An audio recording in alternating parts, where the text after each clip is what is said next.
नमस्कार, हेल्थ की बात देख रहे हैं आप और मैं हूं आपके साथ शीतल शर्मा। रंगीन दुनिया को देखने के लिए भगवान ने हमें दो आंखें दी है जिससे हम दुनिया का सारा नजारा देखते हैं। लेकिन अगर आंखों में कोई परेशानी हो जाए तो सब जीवन अंधेरे की तरह हो जाता है। आज हम बात करेंगे मोतियाबिंद को लेकर। जी हां, मोतियाबिंद सफेद या धुंधले धब्बे होते हैं जो किसी व्यक्ति की आंखों के लेंस में विकसित हो जाते हैं और धुंधली या धुंधली दृष्टि का कारण बनते हैं। मोतियाबिंद दुनिया भर में दृश्य हानि का सबसे बड़ा कारण है। मोतियाबिंद एक या दोनों आंखों में विकसित हो जाता है और लेंस के माध्यम से प्रकाश के प्रवाह को बाधित भी कर सकता है। लेंस आमतौर पर पारदर्शी होता है जो रोशनी को आंख के पीछे रेटिना तक जाने देता है। हालांकि मोतियाबिंद के कारण लेंस अपारदर्शी भी होता है और जैसे जैसे मोतियाबिंद आकार या संख्या में बढ़ता है दृष्टि धीरे धीरे खराब होती जाती है क्योंकि कम रोशनी लेंस में प्रवेश करने में सक्षम होती है। इसी पर आज बातचीत करेंगे, लेकिन उससे पहले एक नजर ग्राफिक्स पर, और ग्राफिक्स के जरिए आपको समझाने की पूरी कोशिश करेंगे इसका कारण क्या है, किस तरह से मोतियाबिंद एक आम इंसान में होता है, इससे आने वाले समय में किस तरह से सावधानी जो है वो आपको बरतने की जरूरत है, क्या क्या चीजें हैं इसके संबंधित जिनसे आपको सावधान रहना है। तो चलिए सीधे ग्राफिक्स पर नजर डालते हैं। मोतियाबिंद क्या है? सबसे पहले मोतियाबिंद आंखों से जुड़ी एक आम बीमारी है, सबसे पहले आपको ये बताना चाहेंगे। उसके बाद आंख के अंदर जो लेंस है उसका धुंधला पड़ जाना मोतियाबिंद है, ये भी एक मोतियाबिंद का जो है वो हिस्सा है। उसके साथ साथ धुंधलेपन के कारण रोशनी पूरी तरह से रेटिना तक नहीं जा पाती है, यह भी एक मोतियाबिंद का एक कारण है। इसके साथ साथ यह आमतौर पर उम्र बढ़ने के साथ होता है, यानी जैसे जैसे आपकी उम्र बढ़ती है तो वैसे वैसे जो है इसकी परेशानी भी बढ़ती है। मोतियाबिंद होने के कारण क्या है, यानी कारण क्या है, किस तरह से ये मोतियाबिंद होता है, इसके पीछे क्या कारण है, ये भी आपको बताना चाहेंगे। उम्र का बढ़ना, जैसे मैंने आपको पहले ही बताया कि जैसे जैसे आपकी उम्र बढ़ती जाती है वैसे वैसे मोतियाबिंद की परेशानी भी हो सकती है, इसकी संभावनाएं भी हैं। उसके बाद पारिवारिक इतिहास यानी जेनेटिक प्रॉब्लम जो होती है, यानी अगर आपके परिवार में होता है तो आपको होने के भी चांसेस हैं, इसकी भी संभावना है। आंखों में चोट लगना या सूजन, ये भी एक कारण हो सकता है, ये भी एक कहीं ना कहीं मोतियाबिंद होने के कारण है। यानी अगर आपको कहीं चोट लगती है या सूजन होती है तो आपको जो है वो इस तरह की चीजें हो सकती है। पहले हुई आंखों की सर्जरी, यानी अगर आपकी आंखों में सर्जरी होती है तो तब भी मोतियाबिंद जो है वो हो सकता है, ये भी एक इसका मुख्य कारण हो सकता है। इसके साथ साथ धूम्रपान, यानी धूम्रपान का जिक्र हम हमेशा करते हैं क्योंकि हर एक बीमारी के पीछे धूम्रपान का अहम रोल होता है। उस बीमारी के पीछे जो है वो धूम्रपान भी एक बहुत बड़ा कारण होता है। ये मात्र मोतियाबिंद नहीं बल्कि हर एक बीमारी में जो है, हर एक बीमारी के पीछे इसका एक कारण होता है और इसे हमें दूर रहना चाहिए। चलिए आज इसी पर डिस्कस करेंगे। आज हमारे साथ कुछ खास मेहमान हैं और मोतियाबिंद को लेकर बातचीत करेंगे कि आखिर ये होता क्या है, किस तरह से आम इंसान के अंदर ये होता है और इससे क्या क्या लक्षण हैं, क्या कारण हैं, आने वाले समय में इसके कॉम्प्लिकेशंस क्या हैं, इस पर भी बातचीत करेंगे। और सबसे पहले मैं आपको मेरे आज जो मेहमान हैं उनसे बुलाते हैं। सबसे पहले डॉक्टर राकेश गुप्ता जी हैं, आई सर्जन है, हमारे साथ जुड़ गए हैं। और दूसरे जो मेहमान हैं हमारे साथ डॉक्टर अरुण कुमार शर्मा जी हैं, आई सर्जन हैं KGMU से, ये भी हमारे साथ जुड़ गए हैं। दोनों का सबसे पहले बहुत बहुत स्वागत करना चाहूंगा। थैंक यू जी, धन्यवाद। चलिए शुरुआत करते हैं डॉक्टर राकेश जी, डॉक्टर राकेश गुप्ता जी से शुरुआत करते हैं। डॉक्टर राकेश जी, आपसे शुरुआत करना चाहूंगा, आप आवाज सुन पा रहे हैं? हाँ बिल्कुल सुन पा रहे हैं जी। डॉक्टर राकेश जी, सबसे पहले मैं यही शुरुआत करूंगा कि मोतियाबिंद होता क्या है, सबसे पहले इसको हम कैसे डिस्क्राइब कर सकते हैं, एक्सप्लेन कर सकते हैं, आम लोगों को समझा सकते हैं जो हमारा जो ये खास प्रोग्राम देख रहे हैं, किस तरह से हम उनको समझाएंगे कि मोतियाबिंद है क्या? हाँ देखिए, मोतियाबिंद बेसिकली अगर देखा जाए तो एक तरह का हमारे आंखों के अंदर एक लेंस होता है। और अब बेसिकली देखिए, मैं अगर संक्षेप में समझाऊं, हमारी आंख जो है कैमरे की तरह होती है और सब जानते हैं कैमरे में एक लेंस होता है और लेंस का काम होता है फोकस करना। तो हमारी आंखों के अंदर भी दो तरह के लेंस होते हैं, एक कॉर्निया होता है और एक आंख के अंदर छुपा हुआ लेंस होता है। वो जब लेंस के अंदर सफेदी पड़नी शुरू हो जाए, धुंधलापन आना शुरू हो जाए तो उसे ही मोतियाबिंद कहा जाता है। अब देखिए, मोतियाबिंद में ये शब्द से डिनोट होता है, मोतिया मतलब एक सफेद रंग का मोती बनता है। तो हमारे आंख के अंदर जो लेंस होता है उसका आकार मोती की तरह ही होता है और अगर उसमें सफेदी आनी शुरू हो जाए तो उसे सफेद मोतियाबिंद कहा जाता है। ठीक है, तो कितने तरह का होता है डॉक्टर साहब? ही क्या अलग अलग इसके जो हिस्से हैं या पार्ट्स हैं वो होते हैं, अलग अलग टाइप्स के मोतियाबिंद हो सकते हैं? जैसे आपने सफेद मोतियाबिंद की बात की, क्या इस तरह के कोई और मोतियाबिंद भी हो सकते हैं?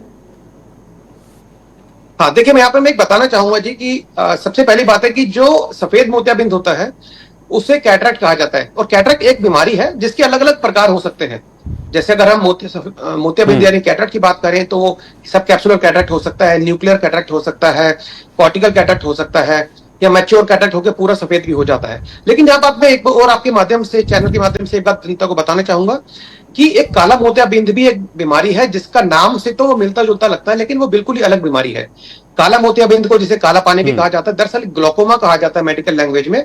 और उसमें ना तो कोई मोती बनता है, ना कोई सफेद रंग होता है, ना काला रंग होता है। उसमें क्या होता है, आपके अंदर दबाव बढ़ने से नस कमजोर होने लग जाती है। तो इस चर्चा में मैं मानता हूं काला मोतियाबिंद जो है बिल्कुल अलग बीमारी है, हम उसकी जिक्र नहीं करेंगे। परंतु सफेद मोतियाबिंद में जैसे आपने पूछा, तो सफेद मोतियाबिंद भी न्यूक्लियर कैटरेक्ट यानी कि आंख के अंदर का बीच का हिस्सा होता है या पीछे की झिल्ली के ऊपर सफेद मोतियाबिंद बन जाए तो सब कैप्सुलर कैटरेक्ट बोलते हैं। और कभी कभी बाहरी हिस्से में सफेदी आती है जिसे कॉर्टिकल कैटरेक्ट बोलते हैं। तो मुख्य तौर पर सफेद मोतियाबिंद 3 तरह के होते हैं। ठीक है, ठीक है। दूसरे मेहमान है डॉक्टर अरुण कुमार शर्मा जी हैं, आई सर्जन है, उनके पास भी चलना चाहेंगे। डॉक्टर अरुण जी, आपके पास आना चाहूंगा, आपका रुख करना चाहूंगा। अरुण जी, आपका सबसे पहले आपसे यही जानना चाहेंगे कि मोतियाबिंद होने के क्या मुख्य कारण है, किस तरह से ये एक आम इंसान में होते हैं, आखिर क्यों एक आम इंसान के अंदर इस तरह की परेशानी होती है, और दूसरी बात, क्या हर तरह के इंसान में, हर तरह के व्यक्ति में जैसे जैसे उम्र बढ़ती है तो इसके होने के चांसेस होते हैं, या फिर कुछ ही लोगों में इस तरह की चीजें या कुछ चीजों की कमी हो, उसके बाद मोतियाबिंद जैसी बीमारी जो है वो पनप सकती है? जी शीतल जी, आपके बातों को पहले एक बार मैं करेक्ट करना चाहता हूं कि जी आपने जो अभी बताया ना कि पारिवारिक भी होता है, तो ये पारिवारिक नहीं होता मोतियाबिंद जो है, पहली बात। और दूसरी बात जो आपने बताई कि इसके कारण क्या क्या हो सकते हैं, कारण इसके बहुत मतलब कि आमतौर से तो इसका जो मेन कारण होता है वो मतलब कि उम्र होता है। लेकिन जो मतलब अगर आप कैटेगराइज अगर करें तो 90% कारण जो होता है वो उम्र होता है, मतलब कि बढ़ती हुई उम्र में ही मोतियाबिंद होता है। लेकिन हाँ, कुछ लोगों में जैसे मेटाबॉलिक डिजीज हो गई, डायबिटीज हो गया, ब्लड प्रेशर हो गया, या किसी तरह का ऐसे स्मोकिंग की बात आपने की, स्मोकिंग हो गया और चोट लग गई किसी को, इन वजहों से ज्यादा हो जाता है। और जैसा राकेश गुप्ता जी ने बताया तो डॉक्टर साहब, पारिवारिक इतिहास से इससे कोई संबंध नहीं है? नहीं, पारिवारिक से कोई संबंध नहीं है इसका, कि ये तो सभी लोगों को मतलब उम्र के साथ सभी को होता है मोतियाबिंद। इसका ऐसा कुछ नहीं कि किसी को कि परिवार में हर तो उसको भी होगा, ऐसा नहीं है। बस ये होता है कि किसी को मतलब जल्दी हो जाता है, किसी को देर में होता है। तो जिसको अगर उम्र के जैसे 40 साल की उम्र में किसी को हो जा रहा है तो उसके लिए हमको कुछ कारणों को देखना पड़ेगा। कोई मेटाबॉलिक डिजीज तो नहीं है कि हाइपोकैल्सीमिया या हाइपरकैल्सीमिया तो नहीं है, कोई थर्मल डिजीज मतलब कहीं ऑक्यूपेशनल हजार्ड तो नहीं है कोई चीज, या जैसे आपने बताया स्मोकिंग, अल्कोहलिज्म, ये तो नहीं है। और डायबिटीज में, और जो लोग चश्मा पहनते हैं, जो माइनस नंबर जो लोग पहनते हैं, जिसको बोलते हैं मायोपिया, उसमें भी मतलब मोतियाबिंद जो और लोगों के कंपेरिजन में पहले हो जाती है। तो कुल मिलाकर के कारण तो डॉक्टर साहब, कितने प्रतिशत लोगों में, जी कितने प्रतिशत लोगों में होने की संभावना है? 99% रेशियो निकालने की कोशिश करें तो जी 99% लोगों में तो मोतियाबिंद उम्र के साथ होती ही होती है, इसको कोई रोक नहीं सकता। तो ये उम्र की बीमारी है। और इसका, और अगर उसके असर, उसके प्रभाव की बात करें, उसके इफेक्ट की बात करें, जैसे आपने कहा कि 99% जो लोग हैं उनमें मोतियाबिंद होने के चांसेस है, क्या उन सभी लोगों में बराबर का असर है? उतना इफेक्ट है, उतना प्रभाव है? डिपेंड करता है, नहीं उसमें डिपेंड करता है कि जैसे मान लीजिए डायबिटीज है, डायबिटीज में मतलब कि जैसे ब्लड शुगर बढ़ता है काफी, और काफी दिनों तक बढ़ा होता है, तो उनको जल्दी मोतियाबिंद होने के चांसेस होते हैं। और जैसे कई सारे आंख की बीमारियां होती हैं, जैसे मैं आपको बोलूं कि कुछ बीमारियां जो जैसे बॉडी की होती हैं, बॉडी की मतलब डायबिटीज, ब्लड प्रेशर, तो इनसे रिलेटेड जो बीमारियां होती हैं, ठीक है, तो इनको बोलते हैं हम लोग सेकेंडरी कैटरेक्ट। और एक बीमारी होती है, इसको बोलते हैं मतलब कि यूवीआइटिस हो गया, और आंखों की, और जैसे ग्लाउकोमा हो गया और डायबिटीज हो गया, तो इसको बोलते हैं हम लोग कॉम्प्लिकेटेड कैटरेक्ट। तो मतलब कि जो आंख से रिलेटेड जो मोतियाबिंद होता है उसको बोलते हैं कॉम्प्लिकेटेड कैटरेक्ट। और जो बॉडी की बीमारी होती है जनरलाइज, जैसे डायबिटीज, ब्लड प्रेशर और भी सारी माइलाइटिस वगैरह, तो उसमें जो होता है उनको हम बोलते हैं सेकेंडरी कैटरेक्ट। ठीक है डॉक्टर राकेश जी, आपका रुख करना चाहूंगा। एक साधारण सा सवाल रहेगा, क्या छोटी उम्र में भी होने के चांसेस हैं? अगर आंखों में चोट आती है या कोई और तरह की परेशानी या प्रॉब्लम या कोई बीमारी होती है, उससे इस पर असर पड़ सकता है? आंखों पर छोटी उम्र में भी हो सकता है क्या? इस तरह की चीजें भी है, या कुछ उम्र के बाद ही, किसी पर्टिकुलर एज के बाद ही इस तरह की चीजें होने की जो है वो ज्यादा चांसेस हैं? देखिए, नहीं, बिल्कुल आपका सवाल का तो सीधा सीधा जवाब है, कोई भी उम्र इससे वंचित नहीं है। हाँ, ये बात जरूर है कि 90% कैटरेक्ट आमतौर पे, जैसे डॉक्टर अरुण ने भी कहा, कि बढ़ती उम्र के साथ जो कैटरेक्ट होता है, सिनाइल कैटरेक्ट, उसे सबसे ज्यादा संख्या के हिसाब से या एक तरह से आंकड़ों के हिसाब से देखा जाए तो सबसे कॉमन वो कैटरेक्ट होता है। लेकिन ऐसे भी मोतियाबिंद होते हैं जो जब बच्चा पैदा होता है, यानी कि उसकी आंखों में पैदा होते ही मोतियाबिंद हो सकता है, जिसे बोलते हैं कंजेनिटल कैटरेक्ट। कभी कभी माँ के गर्भ के दौरान अगर कुछ इंफेक्शन हो जाए, जैसे टॉर्च कॉम्प्लेक्स होता है, किसी को टॉक्सोप्लाज्मा, रुबेला, कोई इंफेक्शन हो जाए, या मदर को किसी तरह की कोई बीमारी हो, तो उससे भी मोतियाबिंद हो सकता है। उसके अलावा छोटी उम्र में कभी चोट लगने के बाद भी मोतियाबिंद हो सकता है, कुछ बीमारियों के साथ भी मोतियाबिंद जुड़ा होता है। कुछ सिंड्रोम्स होते हैं हमारे शरीर में, कभी कभी बच्चे के शरीर में कुछ बीमारियां एक कई लक्षणों को लेके कुछ सिंड्रोम बनते हैं, उसमें भी मोतियाबिंद हो सकता है। तो मोतियाबिंद वैसे तो किसी भी उम्र में हो सकता है, लेकिन यदि हम मोतियाबिंद की बात करें जो समय के साथ होने वाला, वो आमतौर पे 50, 55, 60 साल की उम्र के बाद देखा जाता है। लेकिन ऐसा भी देखा गया है कि 25-30 साल की उम्र में मोतियाबिंद हो जाता है। तो देखिए, यहाँ पे ना क्लासिफिकेशन भी की गई है। एक होता है सिनाइल कैटरेक्ट, जो यदि एक तरह से 40-50 साल की उम्र के बाद होता है। एक प्री सिनाइल कैटरेक्ट होता है, यदि 40 साल की उम्र से पहले हो रहा है। एक जुवेनाइल कैटरेक्ट होता है, जो कि टीन एज में हो जाता है। और एक कंजेनिटल कैटरेक्ट होता है, जो कि बच्चे को पैदा होते ही हो सकता है। लेकिन इनकी संख्या काफी कम होती है। ज्यादातर जो 90% से ज्यादा जिन कैटरेक्ट को हम ऑपरेट करते हैं, वो आमतौर पे सिनाइल कैटरेक्ट, यानी कि 45-50 साल की उम्र के बड़े ज्यादा लोगों को ही होता है। ठीक है, ठीक है। डॉक्टर अरुण जी, आपके पास फिर से लौटना चाहूंगा। डॉक्टर अरुण जी, जानना चाहेंगे, अगर सावधानियों की बात करनी हो तो किस तरह की सावधानियां हमें बरतनी चाहिए घर पर, कि हमें इस तरह की चीजें ना हो, मोतियाबिंद जैसी जो बीमारी है हमारी आंखों में ना हो, और इसका कितना फर्क है ओवरऑल अगर हम आंख पे बात करें, जो हम देखते हैं, अब इस पूरी दुनिया को देखते हैं अपनी दृष्टि से, तो इस पर कितना असर है अगर ये होता है?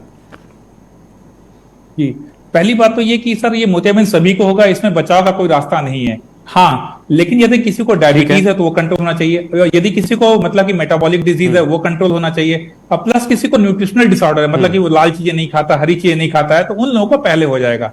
और जैसा कि आप इफेक्ट की बात कर रहे हैं, जैसा डॉक्टर राकेश गुप्ता जी ने बताया कि मोतियाबिंद 2-3 तरीके के होते हैं। एक तो पोस्टीरियर सबकैप्सुलर कैटरेक्ट होता है, तो इसकी बात हम लोग पहले करते हैं। तो ये लोग जो होते हैं, ये लाइब्रेरी में पढ़ नहीं पाते हैं, जब रात में जब चलते हैं तो उनको धुंधला दिखता है, मतलब उनको चौंधियाती है उनकी आंख। तो ऐसे लोगों को हम लोग बोलते हैं तुरंत ऑपरेट करवाएं। फिर एक न्यूक्लियर कैटरेक्ट होता है, जिसमें क्या कहते हैं कि उनको दिन में ज्यादा कम दिखता है, रात में अच्छा दिखता है।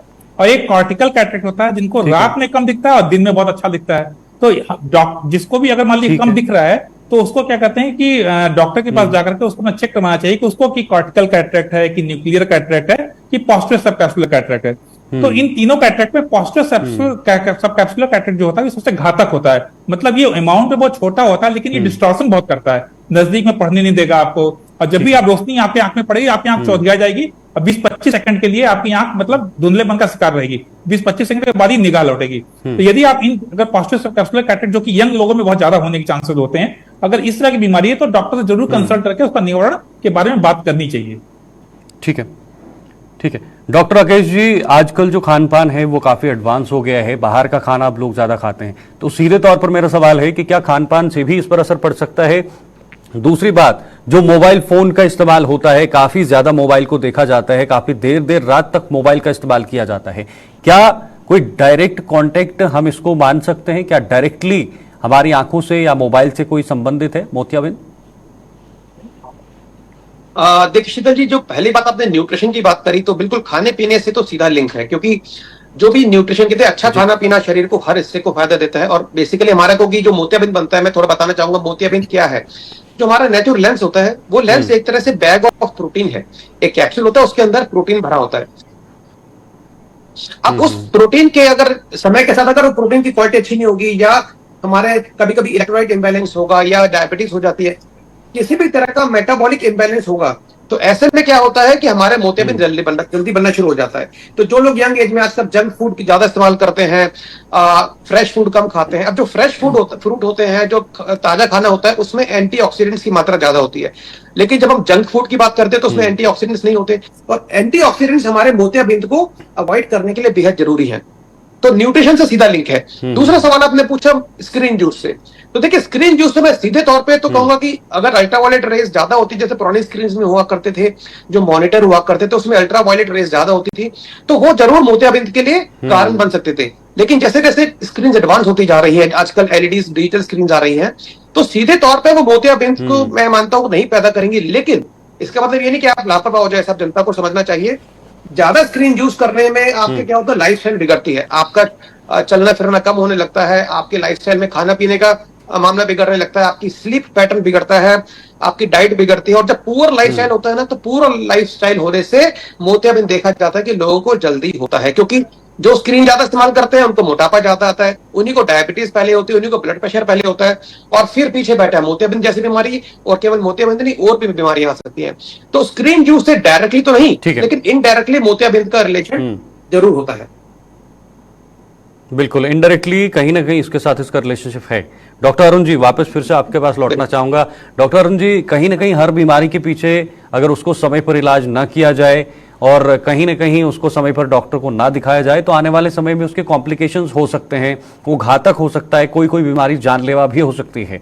तो मोतियाबिंद को अगर मैं इस नजरिए से देखूं कि उसके कॉम्प्लिकेशंस क्या हैं, उसके परिणाम कितने घातक हो सकते हैं, क्या वो जानलेवा तक भी हो सकता है, या हमारी आंखों की रोशनी जो है वो कंप्लीट तरीके से यानी संपूर्ण तरीके से जा सकती है, क्या ऐसे कोई परिणाम है इस चीज के?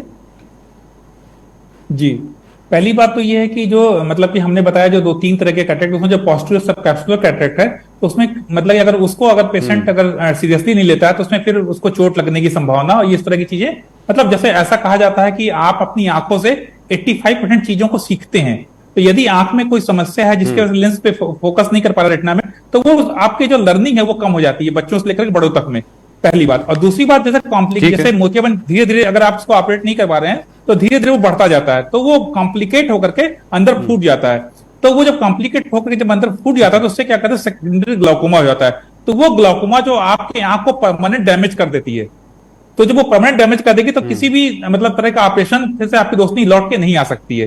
तो बेसिकली 2 तरह के परिणाम है। एक परिणाम तो ऐसा है कि जो कि समय अगर मोतियाबिंद फूटने के पहले का है कि मतलब आप नॉर्मल स्टेज में आपका ऑपरेशन कर देंगे, पूरी पूरी रोशनी लौट आएगी। लेकिन वंस द मोतियाबिंद जब एडवांस हो जाता है और उसको मतलब आपने इलाज नहीं किया, वो अंदर फूट जाता है, तो पूरी रोशनी नहीं आ पाती है, जिसको हम लोग सेकेंडरी ग्लाउकोमा कहते हैं। ठीक है, ठीक है। डॉक्टर राकेश जी, आपसे सिम्टम्स के बारे में जानना चाहूंगा। इसके सिम्टम्स क्या हैं, मुख्यतः किस तरह के सिम्टम्स रहते हैं, किस तरह के लक्षण रहते हैं, कैसे आम लोगों को पता लगता है आईसाइट वीक होना या कम होना, या मुख्यतः अगर हम समझाने की कोशिश करेंगे आम लोगों को कि इस तरह के सिम्टम्स अगर आपको होंगे तो आपको मोतियाबिंद हो सकता है, तो वो क्या क्या हो सकते हैं? देखिए, लक्षणों की बात करें तो मोतियाबिंद में बहुत ही एक वाइड स्पेक्ट्रम ऑफ सिम्टम्स हो सकते हैं। सिंपल होता है कि किसी का चश्मे का नंबर बदलना शुरू हो जाता है बार बार। इसके अलावा धुंधलापन बढ़ना शुरू हो जाता है। फिर जैसे डॉक्टर अरुण ने कहा, किसी मोतियाबिंद में दिन में साफ दिखता है और रात को खराब दिखता है, और उसके विपरीत कभी कभी दिन में खराब दिख के रात को साफ, या रात को खराब दिख के दिन में साफ। और एक जो लक्षण जो डॉक्टर अरुण ने भी बताया कि रोशनी में आंखें चुंधिया जाना, जैसे आप रात को ड्राइविंग कर रहे हैं, अचानक सामने की हेडलाइट आई तो इतनी तेज चुभती है कि आप थोड़ी देर के लिए प्रैक्टिकली ब्लाइंड हो जाते हैं, और ऐसे में एक्सीडेंट होने का खतरा है। तो यहाँ पे मैं जो भी आपने थोड़ी देर पहले एक सवाल पूछा था डॉक्टर अरुण से, मैं उसमें कुछ बातें भी जोड़ना चाहूंगा। देखिए, लक्षणों की आपने पूछा था क्या ये जानलेवा हो सकता है, क्या मोतियाबिंद, तो यहाँ पे मैं बताना चाहूंगा कि मोतियाबिंद एक ऐसी बीमारी है जिसके ऑपरेशन टालने से मेरे ख्याल से अनगिनत लोग हैं जिन्होंने अपनी जान खोई होगी। कैसे, मैं आपको समझाना चाहूंगा कि मोतियाबिंद है, आपको साफ दिन में साफ दिख रहा है और आप कहते हैं नहीं मेरा काम दिख रहा है। और क्या होता है, पुराने जमाने में लोग मानते थे मोतियाबिंद पकने की वेट करनी चाहिए, लेकिन अब वो उस जमाने की बातें थी जब आंखों में लेंस नहीं डलता था, टाँके बहुत लगते थे और एंटीबायोटिक्स नहीं थी, तो टेक्नोलॉजी भी नहीं थी, तो उस जमाने में वो बात ठीक हुआ करती थी। लेकिन आजकल लोग ड्राइविंग करते हैं, स्क्रीन यूज करते हैं, बहुत कुछ होता है, मेन रोड्स है, ट्रक चलते हैं, बस चलते हैं।